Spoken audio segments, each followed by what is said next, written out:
ओम नमः दोस्तों।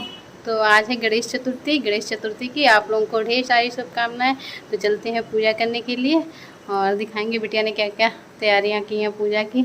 सब कुछ तैयार करके यहाँ पे उसने सजाया है गणेश बप्पा को बुलाने के लिए। तो हमारे यहाँ आ गए हैं गणपति बप्पा मोरया, मंगल मूर्ति मोरया।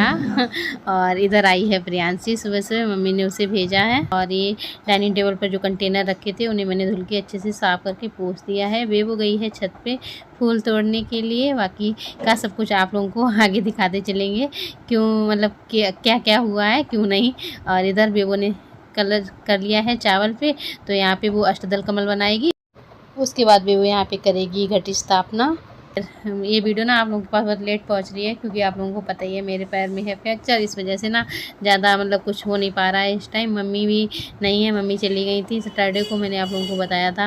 मतलब गणेश पूजा से जो पहले सैटरडे था उस दिन मम्मी चली गई थी। फिर जब गणेश पूजा हुई थी उस दिन आ गई थी, मतलब उस दिन हाँ पूजा होने के बाद आई थी। तो यहाँ पर बेबो ने जो घट स्थापना के लिए लोटा ले लिया है। तो लोटा हमारा स्टील का है, बेबो ने कलर करवाया था इस पर जब हमारे यहाँ पेंट हुआ था। तो फिर ना स्टील के में लोटे में ना घट नहीं स्थापना करते हैं, इस वजह से तांबे की कटोरी उसमें रख दी है।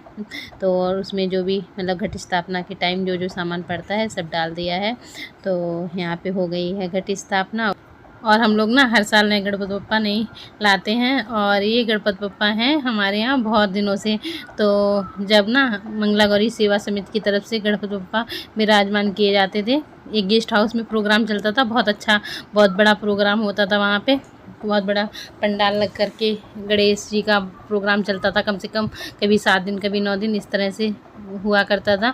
तो अलग अलग दिन मतलब कुछ ना कुछ वहाँ पे प्रोग्राम चलते रहते थे, कभी सुंदरकांड कभी जागरण इस तरह से हुआ करता था। तो बेबो उसमें ना कुछ बनती थी, कभी लक्ष्मी जी कभी विष्णु जी। तो उसे ना ये गणपति बप्पा ना वहाँ पे भेंट के रूप में दिए गए थे। तो मतलब पहली साल जब प्रोग्राम हुआ था तब इसे वहाँ पे ये गणपति बप्पा मिले थे। तब से हम लोग गणपति बप्पा विराजमान करते हैं अपने घर में। और मुझे तो ना पता भी नहीं कितनी सालें हो गई हैं मतलब गणपति बप्पा को बिठालते हुए, क्योंकि ना पूजा ही तो करनी है तो फिर ना हर साल ही अच्छे से बिठालते हैं। तो हम लोग तो कभी 7 दिन 9 दिन जिस तरह से बिठाल पाते हैं उस तरह से बिठालते हैं। इस बार 11 दिन का हम लोगों ने प्रोग्राम रखा है, तो 11 दिन तक अपने गणपति बप्पा की सेवा करेंगे। तो कोशिश पूरी रहेगी कि कुछ ना कुछ नया गणपति बप्पा को डेली प्रसाद भोग लगे।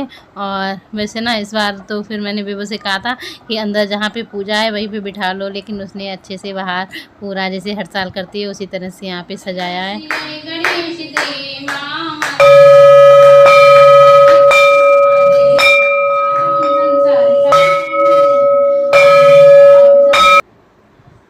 तो यहाँ पे हो गई है हमारी पूजा आरती वगैरह सब कुछ अच्छे से। और मैंने बताया था ना प्रियांशी आई थी सुबह सुबह, जब वो कॉलेज जा रही थी उसी टाइम में आ गई थी।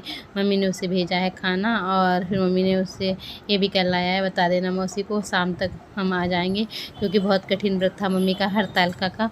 तो फिर सुबह मम्मी ने मतलब व्रत खोला है अपना, तो दिन में ना थोड़ा बहुत आराम करेंगी, शाम तक आ जाएंगी। खाना आ गया है तो फिर वो हम लोग खा लेंगे।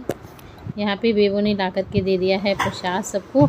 उसके बाद हम लोगों ने खाना भी खा लिया था, क्योंकि इन्हें जाना था ऑफिस। लेट भी हो गए थे आज, क्योंकि पूजा वगैरह हुई तो थोड़ा टाइम लग गया।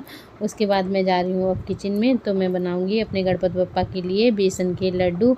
तो उसके लिए मैं बैठ गई हूँ स्लेव के ऊपर, और बेबो मुझसे कह रही है मम्मा आपके तो बहुत राजसी ठाट बाट है। तो मैंने कहा हाँ और क्या सच है। तो इसी वजह से मेरे ना चेहरे पे हंसी आ गई थी। ये सब अपना कर रहा है स्कूल का वर्क। और उसके बाद फिर मम्मी भी मतलब मम्मी ने बोला था आएंगे शाम को, लेकिन मम्मी जल्दी आ गई थी।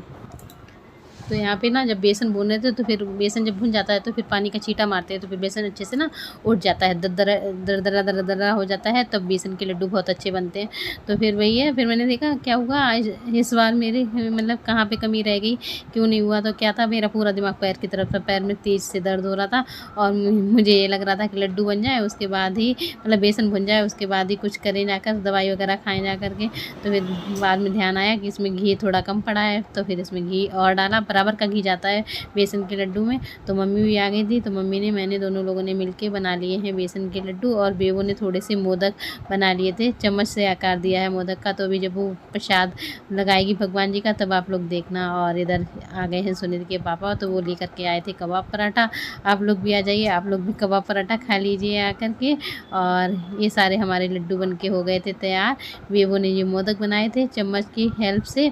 तो देख लीजिए बहुत अच्छे लग रहे हैं देखने में, भगवान जी को भी बहुत अच्छे लगेंगे खाने में भी, क्योंकि बेबो ने इसमें बहुत मेहनत की है। उसने सांचे मंगवाए थे लेकिन सांचे आ नहीं पाए हैं, तो दिखा रहे हैं फ्राइडे को आ जाएंगे तब दोबारा से बनाएंगे, मतलब सांचे की हेल्प से बनाएंगे मोदक। और बस अब हमारी हो रही है शाम वाली आरती। तो बस आज की वीडियो का यहीं पे करते हैं एंड। अगर वीडियो पसंद आई हो तो लाइक कीजिए, न्यू हो तो सब्सक्राइब कीजिए, ज़्यादा से ज़्यादा शेयर कीजिए, कमेंट करना ना भूलें। मिलते हैं एक अच्छे से वीडियो ब्लॉग के साथ, तब तक के लिए bye bye, good night friend.